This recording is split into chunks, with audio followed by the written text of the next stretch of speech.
அனைவருக்கும் வணக்கம். இப்போ திராவிடத்த பேசுறதுக்கு முன்னாடி திரு விஜய் அவர்களையும் சரி, அந்த கட்சியில் இருக்கக்கூடிய தலைமை பொறுப்பாளர்களும் சரி, அதில் இருக்கிற உறுப்பினர்களும் சரி, நான் கேட்குற இந்த கேள்விகளுக்கு உங்களால் பதில் சொல்ல முடிஞ்சா கமெண்ட் செக்ஷனில் பண்ணுங்க. இல்லை என் கூட நேரலையில் எந்த யூடியூப் சேனல்லனாலும் பேசுறதுக்கு நான் தயாராக இருக்கேன். ஒரு சாதாரண மனுஷன் தான், எனக்கு அரசியல் கூட முழுசாக தெரியாது. ஆனால் நான் ஒரு சாதாரண மனுஷனாக இருந்து பார்க்கும்போது திரு விஜய் அவர்களையும் அவரோட கட்சியும் எப்படி இருக்குங்கிறத நான் எக்ஸ்பிளைன் பண்ணுறதுக்கும் நான் ரெடியாக தான் இருக்கேன். ஸோ இது வந்து பார்த்திங்கன்னா, இது எந்த ஒரு பெய்ட் ப்ரொமோஷனோ இல்லை யாரோ சொல்லியோ நான் பண்ணலை. இது வந்து என்னுடைய சுய முயற்சியில் நான் பண்ணிட்டு இருக்கிறது தான். ஸோ நேரடியாக விஷயத்துக்கு போகலான்னு நான் நினைக்கிறேன். ஸோ அவரிடம் நான் நிறைய கேள்விகள் கேட்க விரும்புகிறேன். அவருடைய ரசிகர்களுக்கும் நான் நிறைய கேள்விகள் கேட்க விரும்புகிறேன். அதில் முதல் கேள்வி, திரு விஜய் அவர்கள் கட்சி தொடங்கப்பட்டதற்கான காரணம் என்ன? இரண்டாவது கேள்வி, அவர் மக்களுக்கு நல்லது செய்ய தான் கட்சியை ஆரம்பிச்சார் அப்படின்னா, அவர்கிட்ட இருக்கிற பணத்துக்கு அவர் எப்படி வேணா அவர் உதவி செஞ்சிருக்கலாம். நிறைய பேர் அந்த மாதிரி உதவி செஞ்சுட்டு இருக்காங்க. ராகவா லாரன்ஸாக இருக்கட்டும், திரு பாலாவா இருக்கட்டும், நிறைய பேர் அந்த மாதிரி கண்ணுக்கு தெரியாம நமக்கு நிறைய பேர் ஹெல்ப் பண்ணிட்டு இருக்காங்க மக்களுக்கு. ஆனா இவர் எதுக்கு ஆட்சிக்கு வரணும், இவர் எதுக்கு முதலமைச்சர் ஆகணும்னு நினைக்கிறாருங்கிறது எனக்கு தெரியல. அதுக்கான தகுதி இருக்கா அப்படின்னாலும் எனக்கு தெரியல. ஏன்னா நீங்க கேட்கலாம், அப்ப இதுக்கு முன்னாடி இருக்கிறவங்களுக்கு மட்டும் அந்த தகுதி இருக்கா? இவருக்கு ஏன் இருக்கக்கூடாது அப்படின்லாம் இல்ல. என்னை பொறுத்த வரைக்கும் ஒரு அரசியலுங்கிறது ஒரு சாதாரண விஷயம் கிடையாது. அது வந்து மக்களோடு மக்களா இருந்து அவங்களோட பயணிச்சு அவங்களோட கஷ்டங்களை புரிஞ்சுக்கிட்டு அப்படி இருக்கிற ஒரு தலைவனால மட்டும்தான், நம்மளுக்கு முதலமைச்சராக இருந்தால் மட்டும்தான் மக்கள் சந்தோஷமா இருப்பாங்கன்னு நினைக்கிறேன் நான். ஸோ அந்த ஒரு கருத்துல நான் சொல்றேன். திரு விஜய் அவர்கள் கூட சொல்லியிருக்காரு, நீங்க எனக்கு ஓட்டு போட்டு வின் பண்ணீங்கன்னா நான் எல்லா கிராமத்துக்கும் வருவேன் அப்படின்னு. இவ்வளோ பெரிய ஒரு காமெடியான விஷயத்த எப்படி சொல்லியிருக்காரு பாருங்க. மக்களை முதல்ல நேர்ல சந்திக்கல, தான் ஒரு மிகப்பெரிய ஹீரோங்கிறதையும் பல லட்சங்கள் பல கோடிகளை நான் விட்டுட்டு வந்தேங்கிறதையும் மறுபடியும் மறுபடியும் சொல்லி சும்மா ஒரு சிம்பத்தியை கிரியேட் பண்ணி பல விஷயங்கள் அவர் செஞ்சுட்டு இருக்காரு. ஆக்சுவலி வந்து நான் கேட்ட கேள்விக்கு செகண்ட் கேள்விக்கான பதில், உங்களில் யாராவது தாவேக்காவில் இருந்தீங்கன்னா எனக்கு அதுக்கு பதில் சொல்லுங்க. மூணாவது வந்து, தான் கட்சி அறிவிச்சதை எதனால ஒரு ஆன்லைன்ல ஒரு ட்விட்டர்ல எதுக்கு அறிவிக்கணுங்கிறது என்னோட கேள்வி. ஸோ நாலாவது கேள்வி என்ன அப்படின்னா, உங்களுடைய கொள்கை தலைவர்கள், ஆக்சுவலி அந்த கொள்கை தலைவர்கள்ன்றதுக்கு முன்னாடி உங்களுடைய கொள்கை என்ன? நீங்க தமிழ்நாட்டுக்கு இந்த கட்சியை ஆரம்பிச்சது எதற்காக? எதுக்காக இப்ப இங்க எதற்காக இங்க தமிழ்நாட்டுல நீங்க இருக்கீங்க? இருக்கிற கட்சியில நீங்க எப்படி மாறுபட்டு இருக்க போறீங்கன்றதுக்கான பதிலையும் நீங்க எனக்கு கேள்விய நான் உங்ககிட்ட கேட்கிறேன். 5வது கேள்வி, உங்களுடைய கொள்கை தலைவர்கள். உங்களுடைய கொள்கை தலைவர்கள் பேசும்போது உங்களுடைய நெறைய மீம்ஸ நான் பார்த்துருக்கேன். உங்களுடைய கொள்கை கூட்டத்துல எல்லாரோட ஃபோட்டோவும் வச்சுட்டீங்க. ஈவன் அது திரு விஜய் அவர்களுக்கு கூட அது யாருன்னு தெரியாது. அவர் கூட இருக்கிற திரு புஷி ஆனந்தருக்கும் தெரியாது. ஆதவ அர்ஜுனாவுக்கும் தெரியாது. அதுல இருக்கிற யாருக்குமே அது யாரு என்னன்னு தெரியாது. யார் யாருடைய ஃபோட்டோலாம் இருக்குமோ, திராவிட கட்சிகள் கிட்ட இருக்கிற அந்த தலைவர்களோட ஃபோட்டோஸா இருக்கட்டும், இல்ல தமிழ் தேசியத்துல இருந்து இருக்கிற ஃபோட்டோஸ் எல்லாத்தையும் எடுத்து வச்சு, இதுதான் எங்களுடைய கொள்கை தலைவர்கள் அப்படின்னு சொன்னாரு. திடீர்னு ஒரு நாள் வீடியோ போட்டு, திரு கருணாநிதி அவர்கள் தான் எங்களுடைய கொள்கை தலைவர். அதிமுகவுல ஜெயலலிதா அவர்கள் தான் எங்களுடைய கொள்கை தலைவர்ன்னு சொல்லிட்டு காமெடி பண்ணிக்கிட்டு இருந்தாரு திரு விஜய் அவர்கள். அதாவது கொள்கையிலயும் ஒரு நிலைத்தன்மை கிடையாது. வந்ததுலயும் ஒரு நிலைத்தன்மை கிடையாது.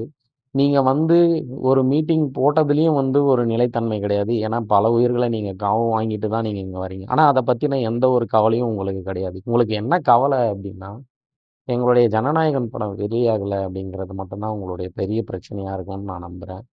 அதே மாதிரி இப்போ பலவிதமான கூட்டணிகளுக்கு நீங்க முற்பட்டீங்க. ஈவன் வந்து நீங்க அதிமுக கூட சேர போறீங்க, தேமுதிக கூட சேர போறீங்க, பாமக கூட சேர்க்க போறீங்க. எவ்வளோ கட்சிகள், விடுதலை சிறுத்தைகள் கூட சேர போறீங்க.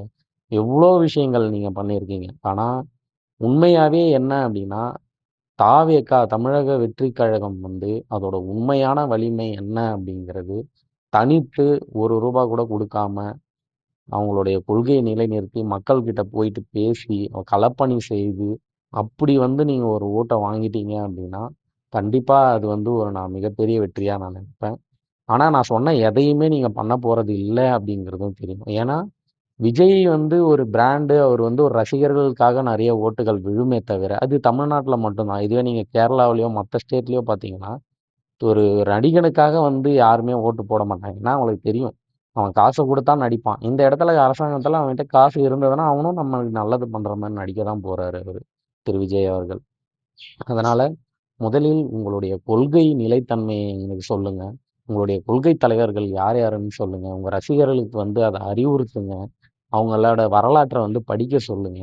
முதல்ல நல்லா படிக்க சொல்லுங்க. அதுதான் நாங்க வேண்டிக்கிறோம். ஃபர்ஸ்ட்டு இருக்கிற இந்த 4 கொஸ்டினுக்கு வந்து திரு விஜய் அவர்களோ, இல்ல அவர் கூட இருக்கிறவர்களோ தெரிஞ்சதுன்னா கொஞ்சம் கமெண்ட் பண்ணுங்க. இல்ல என் தலைவன் வந்து வந்தாலே போதும். என் தலைவன் வந்து டான்ஸ் ஆடுனாலே போதும். இந்த தமிழ்நாடே வந்து மேல வந்துரும் அப்படின்னா, அப்படிலாம் கிடையாது. ஒரு படத்துல நடிக்கிறதும், ஒரு நாட்ட ஆள்றதும் அவ்வளோ ஈஸியான விஷயங்கள் இல்ல. இத்தன வருடங்கள் நம்ம வந்து கஷ்டப்பட்டு போயிட்டோம். இதுக்கப்புறமும் எங்களுடைய தலைமுறையும், அடுத்து வர தலைமுறைகளும் வந்து கரெக்ட்டா இருக்கணுங்கிறதுல நாங்க ரொம்ப ஆர்வமா இருக்கோம். ஏன் அப்டின்னா, இது எங்களுடைய வாழ்க்கை பலவிதமான பிரச்சனைகள், என்னோட முன்னோர்களோட வாழ்க்கை பல பிரச்சனைகளோட போயிடுச்சு. தமிழகம் எல்லாவற்றிலும் முதலிடத்தில் வந்து, ஒரு நல்ல மாநிலமா, ஒரு முன்னோடி மாநிலமா திகழணும்.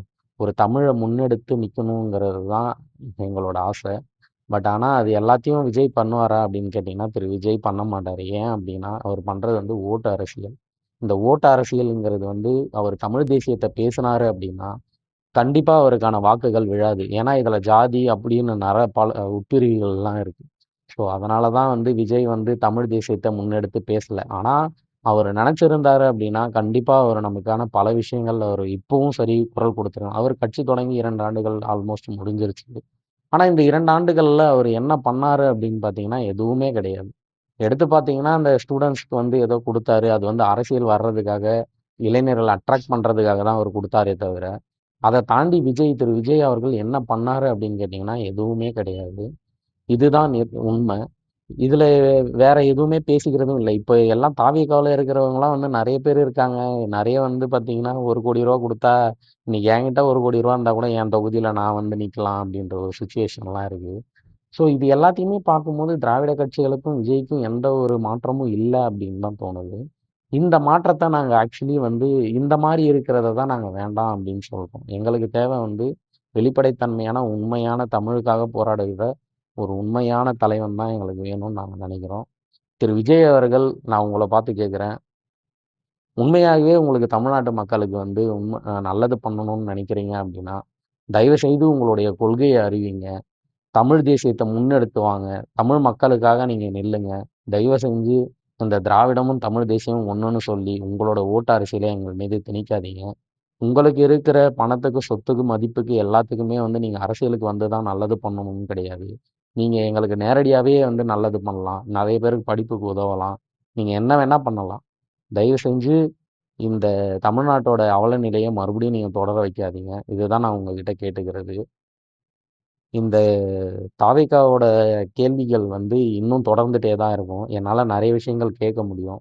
ஆனா, நான் கேட்கிற எதுக்குமே ப்ராப்பரான ரெஸ்பான்ஸ் வராது. ஏன்னா, அவர் கட்சி ஆரம்பிச்சு 2 வருடங்களா எல்லாருமே கேட்டுட்டு இருக்க அதே கொஸ்டின தான் நான் இப்பவும் கேட்டிருக்கேன். அரசியல் அப்டின்னாலே என்னன்னு தெரியாம வந்து தான் நேரடியா முதலமைச்சர் ஆகணும், மக்கள ஆளணும்னு நெனைக்கிற இந்த தற்குறித்தனத்த விஜய் விடணுன்ட்டு நான் கேட்டுக்கிறேன். கூட இருக்கிற எங்கள் அண்ணன் புஷி ஆனந்த் மற்றும் ஆதவ் அர்ஜுனா இருவரும் வந்து தயவுசெய்து அரசியலை விட்டு விலகுமாறும் நான் கேட்டுக்கிறேன். எதனால அப்டின்னா, எங்களுக்கு இருக்கிற ஒரு சாதாரண மனிதர்களுக்கு இருக்கிற ஒரு ஒரு அறிவு கூட அவங்களுக்கு நான் இல்ல அப்டின்னு தான் பார்க்குறேன். வெறும் பணத்த வச்சு எல்லாமே பண்ணிடலாம் அப்டின்லாம் தயவு செஞ்சு நினைக்காதீங்க. பணங்கிறது வந்து அரசியலுக்கு தேவையே இல்லாத ஒண்ணுன்னு நான் நினைக்கிறேன். ஸோ இது என்னன்றது கமெண்ட் பாக்ஸ்ல சொல்லுங்க. கண்டிப்பா நான் உங்களுக்கு ரிப்ளை பண்ணுவேன். அப்படி இல்லன்னா சொல்லுங்க. நீங்க எந்த சேனல்ல சொன்னாலும், தாவேகா சேனலா இருந்தாலும் சரி, எந்த சேனலா இருந்தாலும் சரி, டைரக்ட்டா நான் வந்து இன்டர்வியூ குடுக்க ரெடியா இருக்கேன். நான் கேட்கிற கேள்விக்கு உங்களால பதில் சொல்ல முடியும் அப்படின்னா, கண்டிப்பா நீங்க என்ன கூப்பிடுங்க. நான் கண்டிப்பா வருவேன். நன்றி, வணக்கம்.